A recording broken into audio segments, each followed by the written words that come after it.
Shalom saudara-saudara yang dikasihi oleh Tuhan. Bagaimanakah engkau dapat menyaksikan akan rencana dan pekerjaan Allah yang ajaib itu? Maka engkau dapat melihatnya ketika engkau membaca kitab suci, yaitu Alkitab.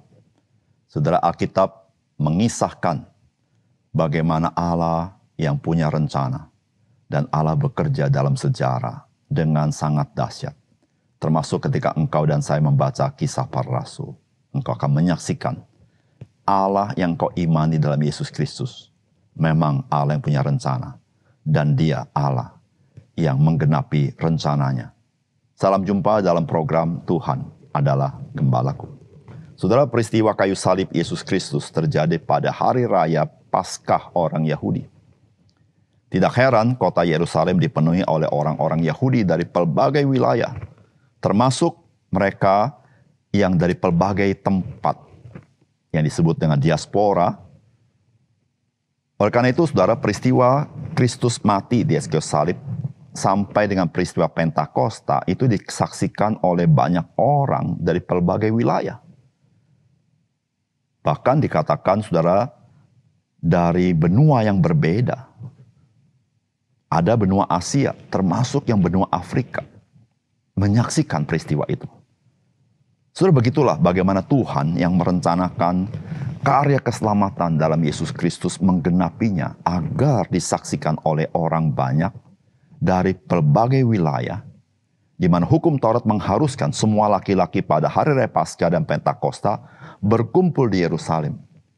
Maka selain orang-orang yang tinggal di Israel berkumpul di Yerusalem, juga orang-orang Yahudi yang tinggal di berbagai tempat dan benua. Mereka berkumpul di Yerusalem. Saudara, kejadian peristiwa yang seperti ini di dalam sejarah adalah satu-satunya di mana mereka menyaksikan sebuah peristiwa yang telah direncanakan Tuhan di dalam kekekalan dan telah diberitakan di dalam perjanjian lama, yaitu peristiwa keselamatan, yaitu Yesus Kristus mati di kayu salib, bangkit, naik ke surga, sampai dengan kedatangan Roh Kudus. Saudara, mari kita membaca Kisah Para Rasul pasal 8 ayat 26 sampai 40. Kemudian berkatalah seorang malaikat Tuhan kepada Filipus, katanya, "Bangunlah dan berangkatlah ke sebelah selatan, menurut jalan yang turun dari Yerusalem ke Gaza. Jalan itu jalan yang sunyi." Lalu berangkatlah Filipus, adalah seorang Etiopia, seorang sida-sida pembesar dan kepala perbendaharaan Sri Kandake, ratu negeri Etiopia, pergi ke Yerusalem untuk beribadah.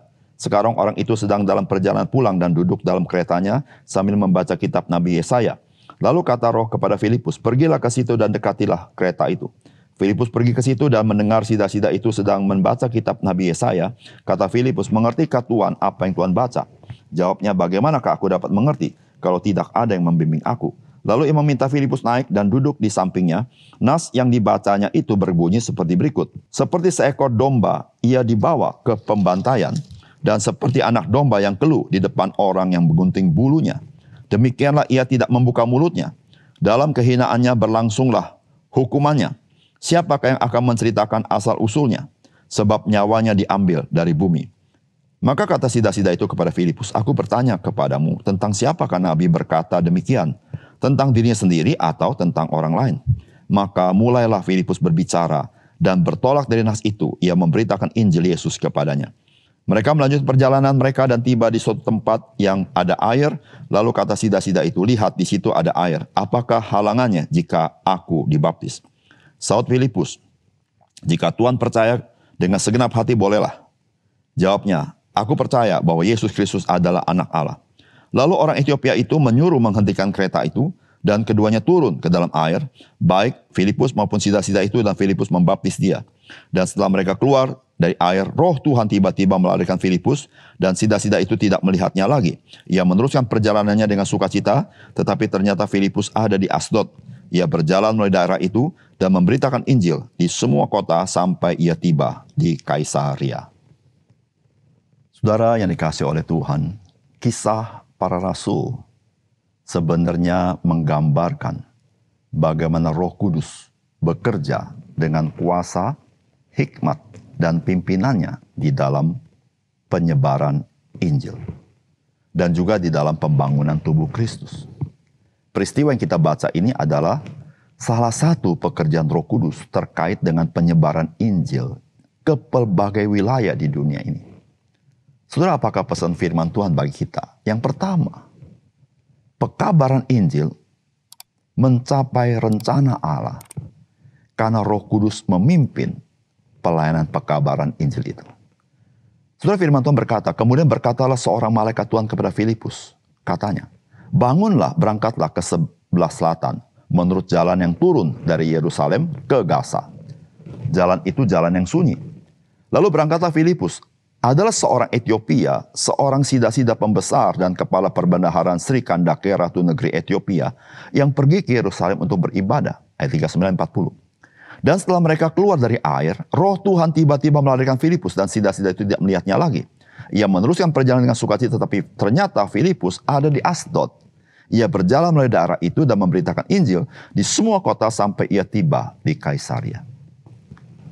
Saudara, kisah ini memberitahukan kepada kita bahwa pemberitaan Injil atau penyebaran Injil ada di dalam pimpinan daripada Roh Kudus. Roh Kudus yang bekerja dengan luar biasa memakai Filipus untuk memberitakan Injil kepada seorang yang berpengaruh di wilayah Etiopia. Tentu orang ini adalah kemungkinan seorang Yahudi tetapi tinggal di diaspora. Lalu dia menjadi orang yang penting di Etiopia. Dan dia setelah ibadah dia mau kembali ke negerinya. Dan dia sedang membaca kitab suci. Yang dia baca adalah kitab Yesaya pasal 53. Pertanyaannya, mengapa dia membaca Yesaya 53? Kemungkinan karena dia menyaksikan akan peristiwa yang sangat dahsyat yang terjadi di Bukit Kalvari, yaitu Yesus Kristus mati di sana. Dan tentu ketika dia membaca kitab Yesaya, dia juga mengingat akan peristiwa Paskah orang Yahudi. Namun ketika dia membaca kisah itu, dia tidak paham maksudnya apa. Saudara, Roh Kudus melalui malaikat Tuhan memimpin Filipus berjumpa dengan orang ini, saudara. Sehingga akhirnya melalui Filipus, orang ini percaya kepada Yesus. Bahwa Yesus adalah anak Allah dan dia dibaptis. Dan saudara, luar biasa bukan? Ketika dia pulang ke Etiopia, tentu dia menjadi seorang Kristen yang memberitakan kabar baik. Saudara yang dikasih oleh Tuhan. Pekabaran Injil bukan atas hikmat manusia. Bukan atas strategi manusia. Tetapi pekabaran Injil, penyebaran Injil atas pimpinan Tuhan. Melalui Roh Kudus dengan strategi dan kuasa dan hikmatnya. Sehingga dengan demikian saudara-saudara, rencana Allah atas keselamatan bagi umat manusia tergenapi. Sampai Yesus Kristus datang kembali. Oleh karena itu saudara, mari kita masuk dalam rencana Allah. Karena Roh Kudus menggerakkan kita selalu untuk menjadi saksi Kristus. Saudara, jikalau engkau tidak melakukan, bukan rencana Allah gagal. Engkau yang gagal masuk dalam rencana Allah. Tapi orang yang berbahagia adalah orang yang masuk dalam rencana Allah, dipakai Tuhan, dan melihat kemuliaan Tuhan itu. Saudara, biarlah Roh Kudus memimpin engkau. Memberikan engkau kepekaan akan pimpinannya. Dan engkau dipakai seperti Filipus, memberitakan Injil kepada orang lain. Yang kedua, saudara, Injil telah dikabarkan di dalam perjanjian lama. Dan digenapi dengan kedatangan Yesus Kristus ke dalam dunia untuk mati di atas kayu salib. Saudara, firman Tuhan berkata begini, Filipus segera ke situ dan mendengar sida-sida itu sedang membaca kitab Nabi Yesaya. Kata Filipus, mengertikah Tuhan apa yang Tuhan baca itu? Jawabnya, bagaimanakah aku dapat mengerti kalau tidak ada yang membimbing aku? Lalu ia meminta Filipus naik dan duduk di sampingnya. Nas yang dibacanya itu berbunyi seperti berikut. Seperti seekor domba, ia dibawa ke pembantaian. Dan seperti anak domba yang keluh di depan orang yang menggunting bulunya, demikianlah ia tidak membuka mulutnya. Dalam kehinaannya berlangsunglah hukumannya. Siapakah yang akan menceritakan asal-usulnya, sebab nyawanya diambil dari bumi.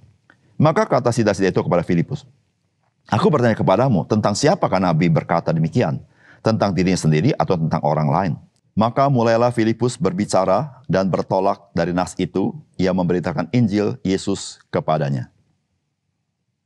Saudara yang kasih dalam Tuhan, dari apa yang kita baca di firman Tuhan ini, maka kita tahu bahwa Injil sebetulnya sudah diberitakan di dalam Perjanjian Lama. Saudara, Injil kapan mulai diberitakan? Saudara, Injil sudah diberitakan sejak Kejadian pasal 3 ayat 15. Yang di dalam kekristenan dikenal sebagai protoevangelium, yaitu Injil keselamatan yang pertama kali diberitakan di dalam firman Allah. Saudara, apa yang dibaca oleh sida-sida itu, itulah Injil yang terdapat di dalam kitab Yesaya. Saudara, di kitab Yesaya memberitakan dengan jelas akan apa yang terjadi kepada Mesias, yaitu apa yang terjadi kepada Yesus Kristus, yaitu Dia mati di atas kayu salib. Oleh karena itu, saudara yang kasih dalam Tuhan, ketika hari ini kita memberitakan Injil, Injil bukanlah sesuatu yang mendadak sontak muncul, tetapi Injil adalah sesuatu yang memang sudah diberitakan sejak Perjanjian Lama. Dan Perjanjian Lama ketika berbicara Injil adalah Injil di dalam nubuatan. Tetapi ketika Yesus datang, maka Injil yang diberitakanlah Injil yang sudah digenapi di dalam Yesus Kristus.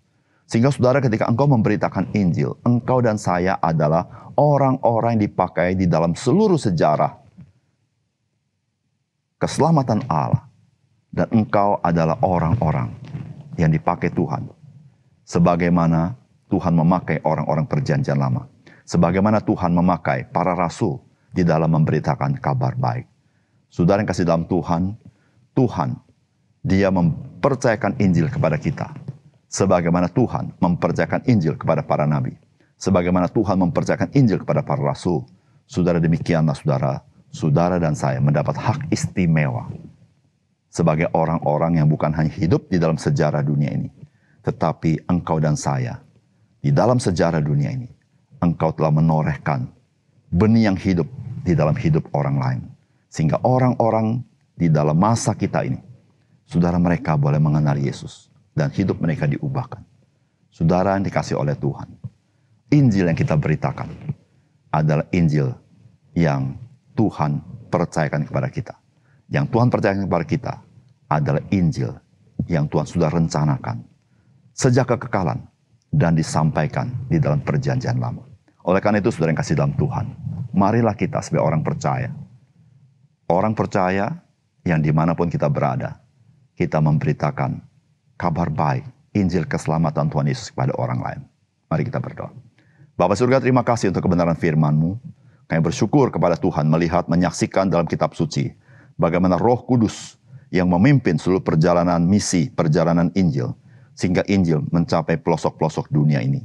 Sampai hari ini, Engkau masih bekerja, memanggil orang-orang percaya, memakai orang-orang percaya ke berbagai tempat untuk memberitakan kabar baik.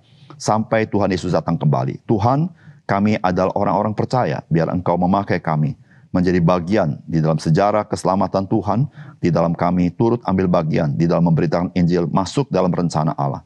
Sehingga kami boleh menyenangkan hati Tuhan. Terima kasih untuk firman-Mu Tuhan. Dalam nama Tuhan Yesus kami berdoa. Amin.